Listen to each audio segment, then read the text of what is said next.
میں آپ کے ساتھ وہ شیئر بھی کروں گی وہ ساری چیزیں. جی وہاں پہ اسکول نہیں تھا, وہاں پہ مسجد نہیں تھی, یعنی کہ وہ بچے صبح اٹھتے ہیں اور بس آوارہ زندگی گزاری, ادھر ادھر گلیوں میں سڑکوں پہ بھاگے اور شام ہوئی اور سو گئے, یہ ان کی وہ روٹین تھی. تو وہاں پہ پھر میں نے اور میری دوست نے ہم نے کوشش کی کہ وہاں پہ مسجد بنا کے دیں, اور اس مسجد میں ہم لوگ اسکول بھی چلائیں گے. ابھی ہماری وہ زیر تعمیر ہے مسجد, اور اسی مسجد میں جنازہ گاہ کا بھی کام لیا جائے گا, کیونکہ وہاں پہ لوگ اپنے کھیتوں میں جنازہ نہیں رکھنے دیتے تھے کہ ہماری فصلیں خراب ہو رہی ہیں, جگہ نہیں تھی ان کے پاس پراپر. تو یہ سارا کام بھی مضبوط وسیلہ کے پلیٹ فارم سے ہم لوگ کر رہے ہیں. اور مجھے لگتا ہے انشاءاللہ کہ اس مسجد کی وجہ سے اس گاؤں میں تعلیم آئے گی. وہ صرف دینی تعلیم نہیں ہم دیں گے, ہم دنیاوی تعلیم بھی دیں گے. اس کے بعد ہم انہیں سکلز بھی سکھائیں گے, کیونکہ وہاں پہ بہت سارے نوجوان جو ایسے ہی ٹائم ویسٹ کر رہے ہیں, ان کے پاس کوئی کچھ کرنے کے لیے نہیں ہے. اور باقی رہ گئے جو ہمارے ان سب کاموں سے ہم کتنے % اس میں اپنا حصہ ڈال سکے ہیں. تو دیکھیں, میں یہ کہتی ہوں کہ جب اللہ تعالیٰ نے یہ کائنات بنائی تھی نا, تو اللہ تعالیٰ تو کسی کے بھی مجبور, اللہ کی ذات تو کسی کی مجبور ہے ہی نہیں ہے, پابند ہے ہی نہیں ہے. بالکل. تو اللہ تعالیٰ نے اپنی مرضی سے ہمیں بنایا, یعنی کہ اللہ کو لگا کہ میں اگر اس انسان کو پیدا کروں گا تو میری کائنات کی ایک تخلیق مکمل ہوگی. اللہ تعالیٰ کو لگا کہ آپ میرے سامنے ہیں, میری ہوسٹ ہیں سغرا, تو اللہ کو لگا کہ یہ بندی میں پیدا کروں گا تو میری تخلیق مکمل ہوگی. تو جب اللہ تعالیٰ نے ہمیں اپنی مرضی سے اس دنیا میں پیدا کیا ہے, تو کیوں نہ پھر ہم اس کی رضا کے لیے, اس کی بندگی کرتے ہوئے کچھ ایسے اچھے کام کریں کہ جس سے اللہ تعالیٰ کو بھی خوشی ہو کہ میں نے اگر اپنی اس کائنات میں اس بندے کا اضافہ کیا تھا تو اس نے اس دنیا میں آ کے کچھ بہتر ہی کیا, غلط نہیں کیا. بالکل. یعنی آپ کے یہاں پہ بڑی خوبصورت بات, اور میں ایک اور چیز کو ایڈ اپ کرنا چاہوں گی کہ کوئی بھی اس کی جو تخلیق ہے اس میں تو کوئی بھی چیز بے مقصد نہیں ہے, اور انسان کا کوئی نہ کوئی مقصد ہے, اس کسی مقصد کے تحت اس کو اس کائنات میں بھیجا گیا. اور جس طرح کہ یہاں پر بات ہو رہی ہے ہماری موجودہ دور کی, دور حاضر میں جو ہماری عوام ہے, خاص طور پر شہر اقبال کی جو عوام ہے, کئی مسائل سے دوچار ہے, اور انہی مسائل کو تھوڑا بہت کم کرنے کا جو ایک اتنا خوبصورت کردار آپ اور آپ کی تنظیم اور آپ کی تنظیم کے لوگ جو ہیں ادا کر رہے ہیں, تو یقیناً ان کے پیچھے یہی خوبصورت خیال کار فرما ہے کہ آپ نے انسانیت کی خدمت کرنی ہے. تو میم میں آپ سے یہ جاننا چاہوں گی, اور ناظرین بھی یہ جاننا چاہیں گے کہ اس خدمت خلق کا جو جذبہ ہے, اس میں آپ کیا سمجھتے ہیں کہ آپ 100% مسائل کو ختم کر لیں گے, یا کہ آپ اس میں یہ بھی سمجھتے ہیں کہ ہمارا کردار, ہمارے اپنے حصے کا جو فرض ہے وہ یہ ادا کرنے سے پورا ہوتا ہے کہ اگر ہم ایک بھی انسان کی زندگی کو سنوارنے کے کام آ سکتے ہیں, اس کی بھلائی کے کام آ سکتے ہیں, تو یقیناً ہمارا کچھ نہ کچھ حق ادا ہو جاتا ہے. آپ کیا کہتی ہیں اس بارے میں؟ جی,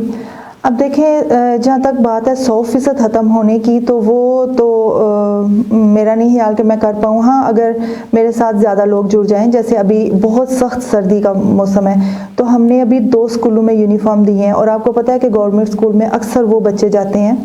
خاص طور سے پرائمری حصے میں, کہ جن کے والدین پرائیویٹ اسکول افورڈ نہیں کر سکتے, اور ان گورنمنٹ اسکولوں میں بھی کچھ ایسے بچے ہوتے ہیں کہ جو انتہائی غربت والی زندگی گزار رہے ہوتے ہیں. تو ابھی ہم نے 2 اسکولوں میں یونیفارم دی ہے. میں چاہتی ہوں کہ میں اگر وہاں پہ یونیفارم ہم نے دی ہے, تو ہم وہاں پہ اگر 400 ان کی تعداد تھی, تو ہم 400 بچوں کو ہی وہ یونیفارم دیتے, لیکن ہم لوگ چند بچوں کو ہی دے پائے. تو اس کے لیے مجھے آپ سب کے تعاون کی ضرورت ہے, تاکہ ہم 100% جو مسائل ہیں ان کو حل کر سکیں. اور باقی اپنے حصے کا دیا تو ہر کسی کو جلانا چاہیے, اور یہ احساس ہر کسی میں موجود ہونا چاہیے. اور انشاءاللہ ہم, اور ایک اور چیز جو کہ مجھے اپنے شہر میں لگتا ہے کہ اس پہ ہم کام کر سکتے ہیں, اور میں کافی دیر سے اس پروجیکٹ پہ سوچ رہی ہوں, ورکنگ کر رہی ہوں, لیکن مجھے اس طرح سے کوئی ساتھ نہیں مل رہا ہے. اور یہ اس کا تعلق ایک تو پریکٹیکل کرنے سے ہے, دوسرے اویئرنیس سے ہے. یہ 2 کام جب مل کے کریں گے تو ہی ہم اس میں کامیاب ہوں گے. اور تیسرا, کچھ ادارے ہمارے ساتھ ہو جائیں. وہ یہ ہے کہ جس طرح سے ہم لوگ اکثر مثال دیتے ہیں کہ یورپ میں یا ان کنٹریز میں بہت سویلائزڈ لوگ رہتے ہیں, اور وہ اپنے گاربیج کو بڑے اچھے طریقے سے مینیج کرتے ہیں. تو کیا وہ سینس، وہ عقل، وہ شعور ہمارے اندر نہیں آ سکتا؟ ہم سیال کوٹھیوں کے اندر، ہم پاکستانیوں کے اندر نہیں آ سکتا؟ آ سکتا ہے۔ میں نے اس سلسلے میں کوشش کی ہے کہ میں کچھ اسکول ایسے جہاں پہ میں 3 ٹائپس کی 3 کلرز کی باسکٹ رکھوں، اور وہاں پہ ان بچوں کو، کیونکہ وہ بچے ہی کل کو ایک معاشرہ بنیں گے، بالکل ان بچوں کو ہم یہ اویئرنیس دیں کہ آپ نے اپنے پلاسٹک علیحدہ سے ڈسپوز کرنے ہیں، اپنا کانچ اس کو الگ سے کرنا ہے، پیپر الگ سے کرنا ہے، باقی جو آرگینک چیزیں ان کو الگ سے کرنا ہے۔ تو اس طرح سے یہ ہے کہ ایک تو اس کو ریسائیکل کیا جائے گا اور اس کو ڈسپوز آف کرنا ایزی ہو جائے گا، اور یہ جو ہماری ہر جگہ پہ اتنا بڑا مسئلہ بنتا جا رہا ہے کہ ہمارے گلی محلے صاف ہی نہیں ہے گاربیج کی وجہ سے، تو اس میں مجھے تعاون چاہیے کچھ ایسے اسکولز کا کہ جو چاہتے ہیں کہ ان کے اسکول میں ہم جا کے تو ایک اویئرنیس سیشن کروا سکیں، کچھ ایسے اداروں کا کہ جو اس پہ کام کر رہے ہیں، ان اداروں سے بھی ریکویسٹ ہے کہ وہ بھی ہمارے ساتھ ملیں اور ہم ان کو بتائیں گے کہ اس کا ڈیزائن اس کو کیسے کیا جائے۔ جی میم، آپ سے ایک اور بات یہ جاننا چاہوں گی کہ اویئرنیس سیشن کی یہاں پر بات ہو رہی ہے، تو آپ کیا سمجھتے ہیں کہ اویئرنیس سیشن سے مطلب ڈفرینٹ ٹائمنگز میں جب آپ یہ اویئرنیس دیتے ہیں، ڈفرینٹ آپ کے جو بھی مطلب موٹیوز ہوتے ہیں ان پر، تو آپ کو کیا لگتا ہے کہ یہ کس قدر آپ کی مطلب کام آ سکتی ہے، آپ کے لیے ہیلپ فل ثابت ہو سکتی ہے آپ کی عوام کو؟ یا ایون اگر آپ یہاں پر بچوں کی بات کر رہے ہیں کہ آپ نے بچوں کو یہ ان کے اندر یہ سینس آف رسپانسبلٹی ان کو دینے کی کوشش کی کہ گاربیج کو کس طرح سے جو ہے وہ ہونا چاہیے، یا اس کی کس طرح سے ہم اپنے سراؤنڈنگ انوائرمنٹ میں صفائی کا خیال رکھ سکتے ہیں، تو آپ کو کیا لگتا ہے کہ جب کوئی بھی انسان یا افراد جو ہے اپنے معاشرے کو بہتری کی طرف لے کر جانا چاہتے ہیں اور کسی خیال سے، ایسے خیال سے نکلتے ہیں، تو اویئرنیس کس قدر اس میں کام آتی ہے؟ اویئرنیس دیکھیں یہ ایک چھوٹا لفظ ہے لیکن اس کا اثر بہت زیادہ ہے۔ جی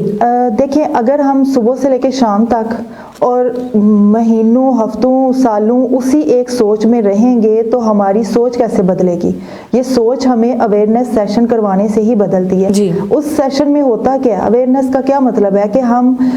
جو پہلے چیزیں چلتی آ رہی ہیں ہم ان سے کچھ نئی چیز ان تک پہنچائیں۔ جب ہم کوئی نیا آئیڈیا، نئی سوچ، نئی باتیں، نیا کوئی پریکٹیکل کر کے بتائیں گے تو ہی وہ چینج ہوں گے نا۔ تو اس لیے میرا خیال ہے کہ یہ سیشن بہت ضروری ہے، اور اویئرنیس کسی ہماری قوم ماشاءاللہ بہت عقل و فہم والی قوم ہے، لیکن بدقسمتی سے ہم اس چیز سے بہت نیچے ہیں، یعنی کہ ہم سوچ سمجھ نہیں رکھتے ہیں اس طرح سے، ہم چیزوں کو اتنی سوچ سمجھ کے استعمال کرنا نہیں جانتے ہیں، ان مسائل کو ہم حل کرنے کی طرف نہیں آتے ہیں۔ تو اگر ہم یہ سیشن مختلف چیزوں کے اوپر دیں گے تو مجھے لگتا ہے کہ یقیناً ہم بھی ایک مثالی معاشرہ اور ایک مثالی قوم بن سکتے ہیں۔ بالکل میم، ایک اور چیز ہے کہ تعاون، یہاں پر ایک بہت ہی اہم عنصر ہے تعاون۔ اگر بہت سے ادارے جو ہیں اپنے معاشرے کی بہتری کے لیے کوشش کر رہے ہیں، کام کر رہے ہیں، تو آپ کیا سمجھتی ہیں کہ عوام کی طرف سے بھی اگر 50% تعاون مل جائے تو کس قدر بہتری کی امید رکھتی ہیں آپ؟ دیکھیں یہ ابھی جو حالیہ واقعہ ہوا بلوچستان میں، تو کیا تھا اس میں؟ کیا فرق پڑتا تھا اگر وہ لائن میں لگ جاتے اور اپنی باری کا انتظار کرتے اور وہ طریقے سے وہ آٹے کے تھیلے اٹھاتے اور اپنے گھروں کو چلے جاتے؟ صرف ایک یہی چیز ہے جو عوام کو سمجھ نہیں ہے کہ کام تو ہو جانے ہیں لیکن آپ کو بھی تھوڑا سا اپنا ظرف دکھانا ہے، آپ کو بھی ساتھ میں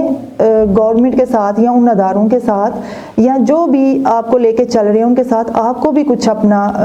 تعاون دکھانا ہے اور اپنا رول پلے کرنا ہے اور ایک پازیٹیو رول پلے کرنا ہے۔ تو یہ کوئی اتنا مشکل نہیں ہے اگر ہم اپنی سوچ کو اپنا ایک اچھی ڈائریکشن میں لے کے جائیں تو۔ بالکل، بہت شکریہ میم، آپ یہاں آئے اور بہت سی باتوں سے ہمیں آگاہ کیا اور ناظرین کو روشناس کروایا۔ تو جی ناظرین، یہ پروگرام عوامی مسائل میں ہمارے ساتھ تھیں انسا زوبیہ، جنہوں نے بہت ہی اچھے انداز میں بتایا کہ ان کی جو فلاحی تنظیم ہے مضبوط وسیلہ، وہ کس قدر شہر اقبال کے لوگوں کے لیے ان کے چھوٹے چھوٹے مسائل کو حل کرنے کے لیے سرگرم عمل ہے۔ تو اگر یہی خیال ہم سب کا بھی ہو جائے کہ ہمیں اپنے گرد و نواح میں کون سی چیزیں جو ہے وہ بہتر کرنی ہے، ہر ایک کے اندر اگر یہ احساس جنم لے لے، ذمہ داری کا احساس، ذمہ داری سب کے اندر پیدا ہو جائے، تو میرے خیال میں وہ دن دور نہیں کہ جب ہم اور ہماری عوام ان تمام مسائل سے چھٹکارا حاصل کر چکی ہوں گی۔ اجازت دیجیے پروگرام عوامی مسائل میں میزبان سغرا جعفری کو۔